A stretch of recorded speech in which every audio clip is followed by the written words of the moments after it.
The Great Gatsby by F. Scott Fitzgerald.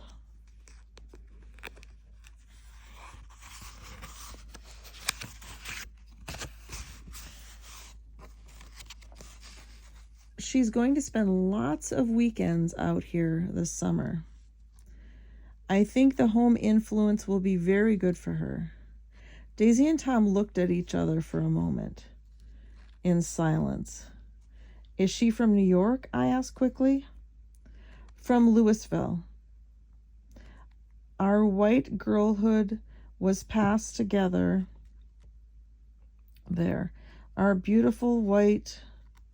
Did you give Nick a little heart-to-heart talk on the veranda? Demanded Tom suddenly. Did I? She looked at me. I can't seem to remember, but I think we talked about the Nordic race. Yes, I'm sure we did. It sort of crept up on us the first thing, you know. Don't believe everything you hear, Nick, he advised me. I said lightly that I had heard nothing at all, and a few minutes later I got up to go home. They came to the door with me and stood side by side in a cheerful square of light.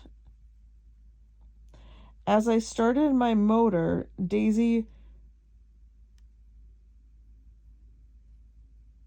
peremptorily called, "Wait! I forgot to ask you something, and it's important. We heard you were engaged to a girl out west." That's right, corroborated Tom kindly. We heard that you were engaged. It's a libel. I'm too poor. But we heard it, insisted Daisy, surprising me by opening up again in a flower-like way. We heard it from 3 people, so it must be true. Of course I knew what they were referring to, but I wasn't even vaguely engaged. The fact that gossip had published the banns were one of the reasons I had come east. You can't stop going with an old friend on account of rumors. And on the other hand, I had no intention of being rumored into marriage.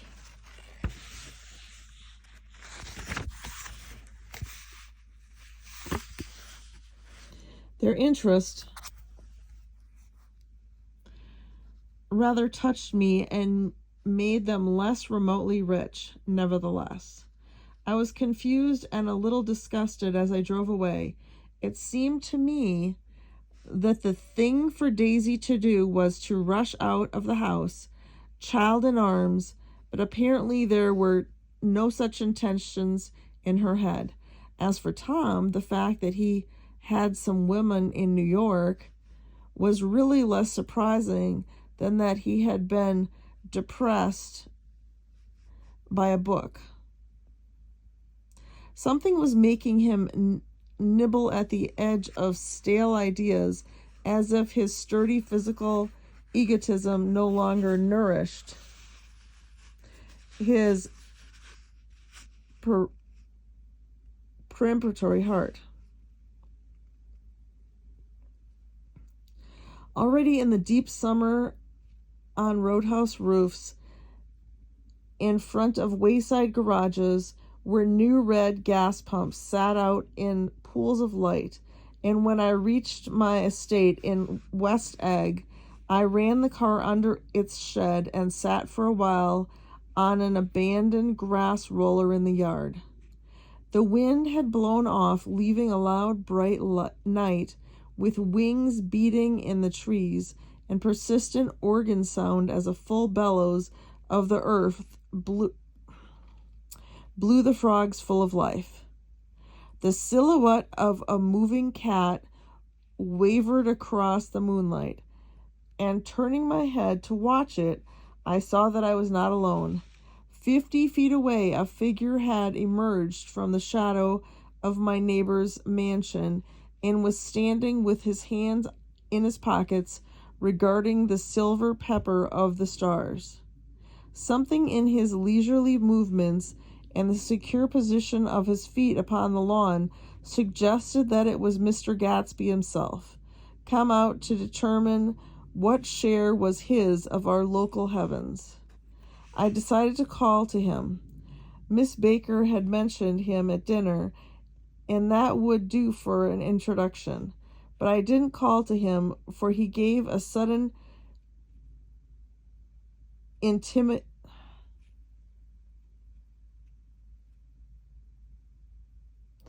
intimation that he was content to be alone. He stretched out his arms toward the dark water in a curious way, and far as I was from him,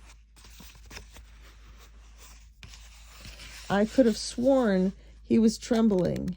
Involuntarily, I glanced seaward and distinguished nothing except a single green light, minute and far away, that might have been the end of a dock.